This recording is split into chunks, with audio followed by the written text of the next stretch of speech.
Well, good evening, good people. Mark Holmes here, and as always, I want to say thank you all for watching, commenting, subscribing, and being part of the Joe Boo Sports Report.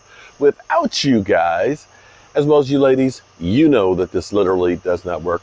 It's so nice to be home, and even if it's only for a couple of days. Tuesday, I'll be back on the road again, come back on Thursday, be back on the road again Friday, and wow. 2 weeks from tonight, right now, we'll be probably at halftime of the Cowboys versus the Giants. I'll be sitting right there, streaming to you guys, hoping that the Dallas Cowboys are kicking that New York Giant ass. Oh man, it is so good to know that football season is back. You know that tomorrow, oh man, I don't know that Skip Bayless could have had a better opening or comeback than tomorrow.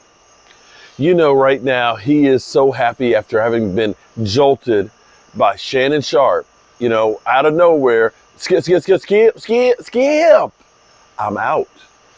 And being on hiatus for all this time. To come back tomorrow and have Michael Irvin on day one after the Dallas Cowboys trade for Trey Lance. You know, I can tell you how it's going to go tomorrow. Michael Irvin, the great playmaker, I'm so glad to have you here. How about them Cowboys? How about them Cowboys? They finally decided to get rid of Dak Prescott, and they've gone out and they've got themselves a winner. They've got themselves a winner. They got themselves a North Dakota assassin number 2, who unfortunately just didn't get his chances in San Francisco because you know the San Francisco 49ers, they never really wanted him. I know they traded 3 number 1 picks to get him, but they never really gave him a chance because they had Jimmy G. And Jimmy G was the fan favorite. He just did not have an opportunity. But now the Dallas Cowboys have that guy. Let me throw Dak Prescott's jersey in the trash because now they have a winning attitude. Because Jerry Jones doesn't want to be fleeced by Dak Prescott again. Because Dak Prescott stole money. He got $80 million in that one season. The Dallas Cowboys couldn't get any talent around him because he fleeced them for it. And I am so happy, Michael Irvin, that we now have a winner. When you look at the 780 yards that he has passed in his career, woo! I just can't wait until they decide to move on from Dak Prescott. A nice guy, and I'm a fan of Dak Prescott's here. I'm a real fan of Dak Prescott, but he's just not the guy. He's too thin-skinned to be the quarterback of America's team.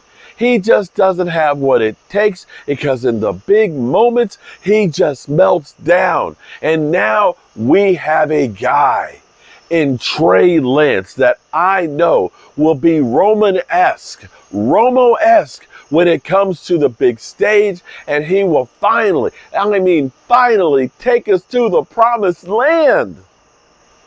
What do you think about that, Michael Irvin? I believe that's about how it's going to go tomorrow. I bet you that's going to be Skip Bayless tomorrow, okay? It's just crazy to me, the drama that the Dallas Cowboys get. Because here's what's interesting. The Kansas City Chiefs are looking to bring in Carson Wentz. Did you know about that? I guarantee you nobody will say, oh, Pat Mahomes. They want to have a little more leverage. Gotcha. You know what's funny? Here's what's funny, because we talk about leverage with Dak Prescott. that Trey Lance gives the Dallas Cowboys leverage in contract negotiations, because they can just say, well, you know what, take this contract or you can just walk. Just walk, Dak. We got Trey Lance here. We got ourselves another guy, Dak. So sign this bad contract. Yeah. You know what? Dak Prescott can say, I don't have a trade clause. You can't franchise tag me. It's no problem, bro. Pay me the $59 million next year, and I'll walk the year after. No problem. And like Rob Ryan said, I'll be unemployed for like 5 minutes. Seriously. If you're Dak Prescott, you take the $59 million next year, and you say, you know, I've been the quarterback of America's team. I was Rookie of the Year there, NFL Man of the Year. Now I can pull a Matthew Stafford, and I can go to the team that I want and win a Super Bowl. There you go. So when they hear about the leverage that Dak Prescott now has over him, bro, there ain't no leverage. And all those trade Dak, you really don't even understand the whole situation. You can't trade Dak if you wanted to. You could have somebody call up and say, hey, I'll give you 5 number ones for Dak Prescott right now. And it just won't matter. Doesn't. It's one of those things. Hey, if you guys don't want to pay me, don't pay me. Go right ahead with Trey Lance. It's okay. It's okay. It's nothing personal. It's just business. So there you have it. And for all those out there who think that Trey Lance is ready to step in and be the quarterback of the Cowboys, I'll remind you that that was an incredible team right there that he had. There were all kinds of weapons out there. Weapons like I wish we had on our team last year. And he couldn't crack the lineup. It's not a matter of them not wanting to. And I'm not trying to disrespect Trey Lance. Just putting it out there. His time with San Francisco was not good. That's not to say that he can't pull a Steve Young and with some time to mature and grow and learn, watch Dak Prescott be a sponge and suck it up, that maybe he will be ready to take over down the road. It ain't going to happen tomorrow. I can tell you that right now.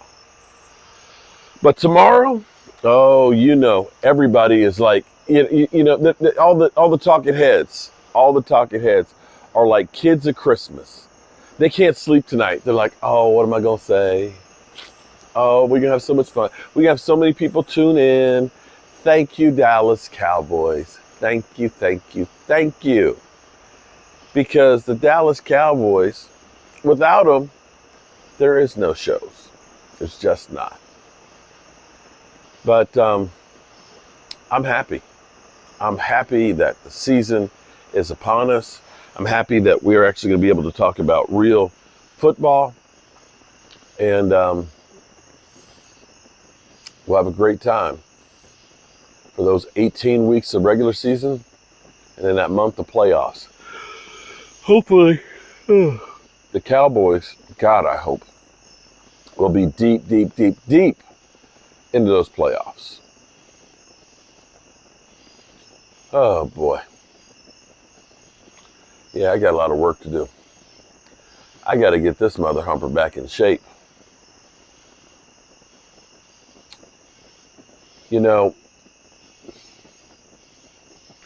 this world is crazy. This world is crazy to me. You know, I come here every night, and I always tell you guys to make sure you tell the people you love them, because you might not get the chance again. And it seems like every day we hear about people that don't deserve to be not there to be told that somebody loves them. So many things. It's crazy the amount of hate that there is fostering under the surface. That people will kill people they don't even know. They don't know their stories. They don't know the person. Just a desire just to do something crazy. I just don't understand it. Life is precious.